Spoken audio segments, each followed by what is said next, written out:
Bonjour, bonjour tout le monde, j'espère que vous allez bien, que vous vous portez bien. Je vous souhaite déjà une bonne et heureuse année 2022 parce que ça y est, c'est parti, c'est la nouvelle année. On est en plein dedans, donc je vous souhaite tout le meilleur pour cette année 2022 et surtout, prenez soin de vous. Donc là, aujourd'hui, je vous fais une petite vidéo réponse aux questions. Donc, il y a eu pas mal de questions qui ont été posées. Je n'ai pas eu le temps de répondre depuis, mais là, ça y est, je prends un peu de temps. Donc, je vous réponds. Sans plus tarder, on entre dans le vif du sujet. Pour ne pas faire une vidéo trop longue, j'ai sélectionné 5 questions. Je vais vraiment répondre de la manière la plus brève possible. Donc, soyez attentifs et j'espère en tout cas que voilà, ça répondra de manière claire à vos interrogations. Bien entendu, je fais quand même ma petite introduction, donc bienvenue sur ma chaîne YouTube de Swahili Officiel. Je vous invite à vous abonner, à liker et à partager autour de vous parce que ce contenu, si vous avez cliqué sur cette vidéo, je ne pense pas que ce soit un hasard. C'est que vous êtes concerné ou que le contenu vous intéresse. Ou alors, si ça ne vous intéresse pas, vous avez peut-être quelqu'un dans votre entourage que ça pourrait intéresser. Donc, partagez autour de vous, likez et laissez-moi des commentaires. J'essaye de toutes les manières. J'essaye toujours de répondre au mieux. Pour la première question, donc c'est Wesh Myrline qui me demande à quel âge on a des fibromes utérins. Déjà Myrline, avant de répondre à tes questions, je tiens à te dire, à t'informer que toutes les femmes n'ont pas ce problème de fibrome utérin, d'accord? Il y a certaines femmes qui vont avoir des problèmes de fibrome et puis d'autres femmes, pendant toute leur vie, elles ne vont jamais avoir de problème de fibrome, de kyste ovarien ou de quoi que ce soit. C'est un problème qui est hormonal, donc certaines ont des déséquilibres hormonaux, d'autres non. Donc, c'est à prendre en compte. Déjà, j'espère avoir éclairci ce point-là. Enfin, pour répondre à quel âge précisément, avant on disait que les femmes souffraient des fibromes entre 30 et 35 ans. Ensuite, c'est descendu 25-30 ans. Et moi, la jeune femme la plus jeune avec qui j'ai échangé sur les fibromes utérins avait 20 ans. Donc, c'est relativement jeune, je trouve. Personnellement, je trouve que 20 ans, c'est relativement jeune pour avoir des fibromes, mais il y en a. Ensuite, il faut savoir une chose, Myrline, c'est que la plupart des femmes vont savoir qu'elles ont des fibromes utérins pendant leur grossesse. Parce que lorsqu'on est enceinte, il y a plusieurs examens gynécologiques qui sont faits. Et du coup, 80% des femmes, enfin j'exagère, mais une grosse partie des femmes vont savoir qu'elles ont des fibromes pendant leur grossesse. Ou alors pendant les règles douloureuses de manière inhabituelle ou alors un saignement abondant, ça va t'envoyer aux urgences, aller consulter pour savoir ce qui ne va pas, pourquoi tu saignes autant, pourquoi tu as aussi mal alors que en temps normal, tu n'as pas des règles douloureuses. Moi, ça a été mon cas, c'est comme ça que j'ai su que j'avais des fibromes, c'était voilà, pendant les règles et c'était très douloureux, il y avait beaucoup de saignements, ça m'a envoyé aux urgences et c'est à ce moment-là que j'ai su que j'avais des fibromes utérins. Donc, si je peux donner un conseil, du coup, ce serait d'aller consulter de manière régulière un gynécologue, voire un gynécologue, pardon. Si tu y allais une fois par an, je te conseille d'aller 2 fois par an, donc tous les 6 mois par exemple, aller consulter ton gynécologue, faire un bilan gynécologique pour être sûr que tout va bien. Donc, j'espère avoir répondu à ta question, Myrline. En question numéro 2, donc c'est Ndei Aïda qui me demande, enfin qui me dit qu'elle a un gros fibrome de 17 cm et elle a l'impression d'être enceinte et elle ne sait pas quoi faire. Donc Aïda, il faut savoir que oui, lorsqu'on a des très gros fibromes, l'utérus va être très enflé parce que le fibrome est très gros à l'intérieur et du coup ça va forcément faire qu'on va avoir un ventre d'apparence enflé, d'un ventre gros. On va avoir le ventre en gros d'une femme de 3 mois, 4 mois, un ventre de 3-4 mois de grossesse. Donc c'est gênant, je te l'accorde, c'est très gênant, surtout lorsqu'on n'est pas enceinte, d'avoir un ventre de femme enceinte, ce n'est pas quelque chose d'agréable. Du coup, qu'est-ce que je te donne comme conseil? Moi personnellement, soit le changement alimentaire que je pratique, mais par contre c'est très très long pour avoir le ventre plat, il faut persévérer, il faut y aller, il faut... Voilà, c'est un travail de longue haleine quand même. Ou alors, si tu veux te débarrasser de ce ventre, si tu as déjà des enfants, pourquoi pas faire une myomectomie pour retirer les fibromes. Mais attention, il y a quand même un risque de récidive derrière. Donc, la récidive, c'est que ça va revenir au bout d'un certain temps. Donc, voilà, tu peux quand même le faire pour avoir un petit moment de gloire, un ventre plat pendant un certain moment. Ou alors, tu peux tenter l'embolisation, si ça se fait là où tu te trouves. Donc voilà le conseil que je peux te donner, Aïda. J'espère avoir répondu à ta question. En question numéro 3, donc il y a Fanta Diallo qui me dit bah, au cas où le changement alimentaire ne marche pas, que faire? Il faut savoir que moi c'est ce que je préconise, voilà, changer son mode de vie, changer son alimentation. Et elle me dit au cas où ça ne marche pas, parce qu'elle a le désir d'avoir des enfants également, je suppose. Elle me dit que faire? Qu'est-ce que je lui conseille? Donc Fanta Diallo, moi personnellement si ça ne marche pas, si tu as essayé pendant 6 mois, pendant 1 an et qu'il n'y a aucun changement, que tes fibromes continuent de grossir, bah, je te conseille d'aller consulter un médecin et de choisir la solution qui te conviendra le mieux, soit l'embolisation, qui est peut-être pour moi la solution la moins invasive, ou alors une myomectomie, sachant qu'il y en a de différentes sortes. Ça, il faudra voir avec ton médecin pour qu'il te dise ce qui correspond le mieux à ton cas. Donc, on n'a pas 36 000 solutions, malheureusement. Aujourd'hui, lorsqu'on a des fibromes, nous les femmes, les médecins ne nous préconisent pas 1 million de solutions. Les médecins, les plus mauvais vont tout de suite te dire, allez, on va au bloc, on va faire une myomectomie, etc.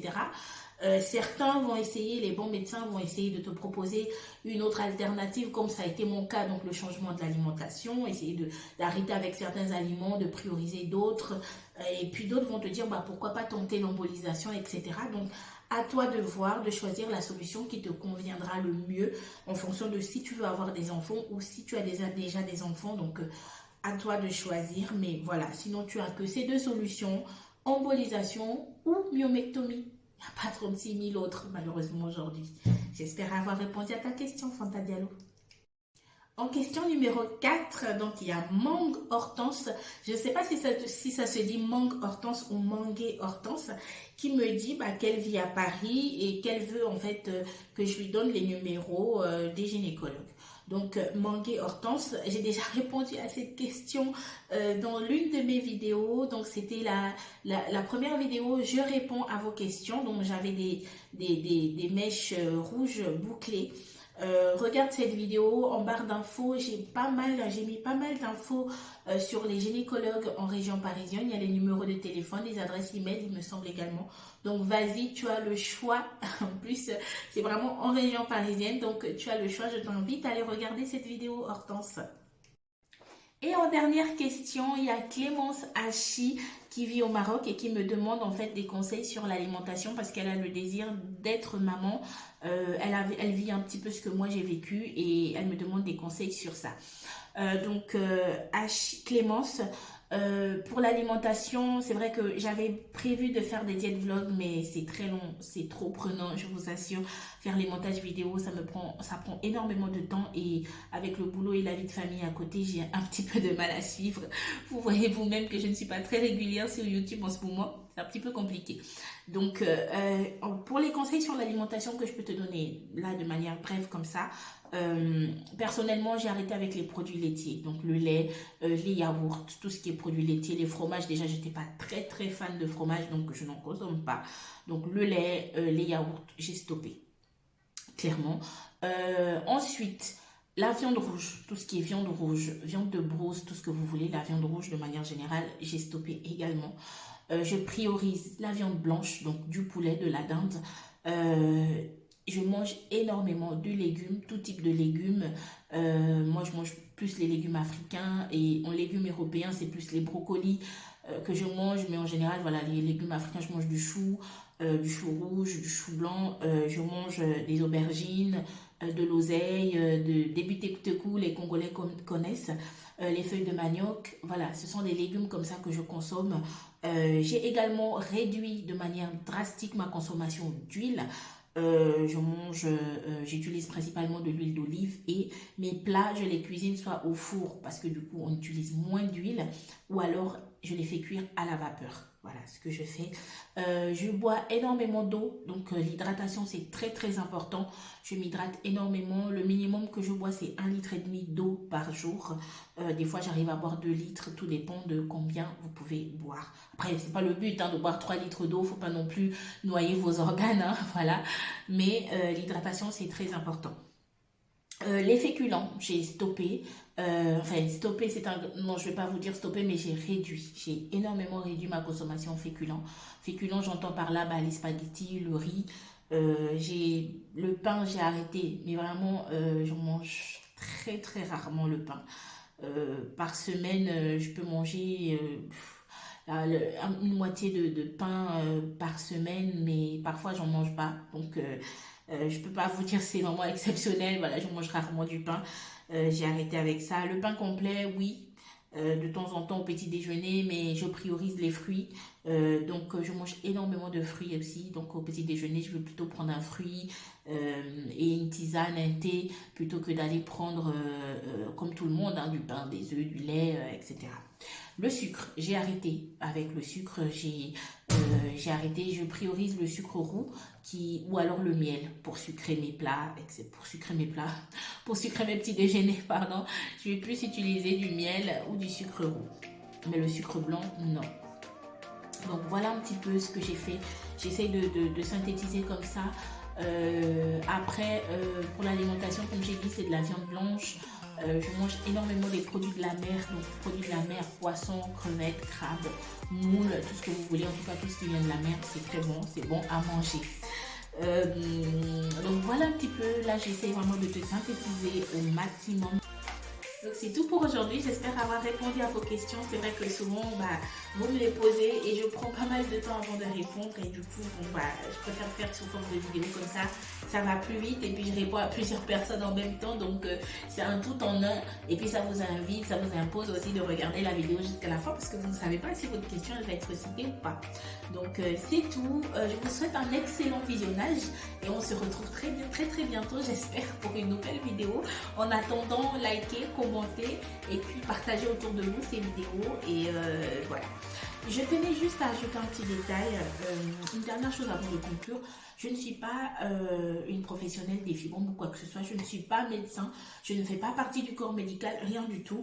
Je parle de ce sujet des fibromes justement parce que j'ai vécu ça, enfin je vis cette situation et donc je me sens concernée aujourd'hui par ça. Je suis quelqu'un, je vais chercher les informations, je me renseigne par-ci, par-là. J'ai eu plein d'informations de la part de mon médecin qui me suivait à l'époque vu que j'ai déménagé entre-temps. Et du coup, c'est pour ça que j'ai souhaité partager ça avec vous. Donc, je ne suis pas médecin. Donc, il y en a qui me demandent, conseille-moi, est-ce que tu peux m'aider, j'ai besoin de tes conseils, etc. Mais je ne sais pas quoi vous répondre parce que je ne suis pas médecin. Donc, je vous parle de mon expérience, de ce que j'ai vécu. Je vous partage mon vécu. Ce qui a marché pour moi ne marchera pas forcément pour une autre personne. Mais je sais que ça marche pour beaucoup de personnes parce que j'échange sur des forums à ce sujet-là. Et il y a plein de personnes pour qui ça a également marché, ce changement alimentaire, ce changement du mode de vie.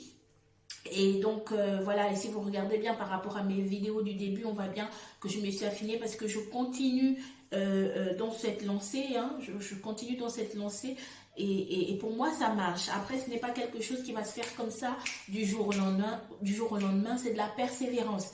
Donc il y a des femmes qui vont me dire oui mais moi j'ai essayé, ça n'a pas marché. Tu as essayé pendant combien de temps? Il y a des femmes, elles essayent pendant 3 mois, elles se disent au bout de 3 mois ça n'a pas marché, c'est n'importe quoi, ce sont des bêtises, j'arrête. Moi avant de tomber enceinte, j'ai quand même fait ce changement radical pendant plus d'un an. Voilà, un peu plus d'un an et j'ai vu les résultats au bout de 6 mois parce que je n'avais plus des saignements abondants ni de règles douloureuses, mais j'ai persévéré pour pouvoir avoir mon fils. J'ai quand même patienté pendant plus d'un an, donc c'était pas quelque chose qui se fait comme ça. Nous on aime trop quand c'est rapide.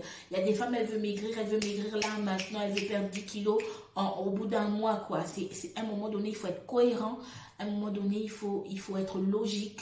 Le changement parfois ça prend du temps. Mais il faut se donner la force, il faut se donner les moyens, il faut persévérer. On n'obtient rien comme ça. Les choses s'obtiennent avec la persévérance. Donc voilà, pour conclure, on se dit à très bientôt. Je vais éviter de trop parler parce que quand je commence, après je m'arrête plus. J'ai fait le tour. J'espère que ça vous aura aidé, que j'aurai répondu à vos questions. Et on se retrouve très bientôt pour une nouvelle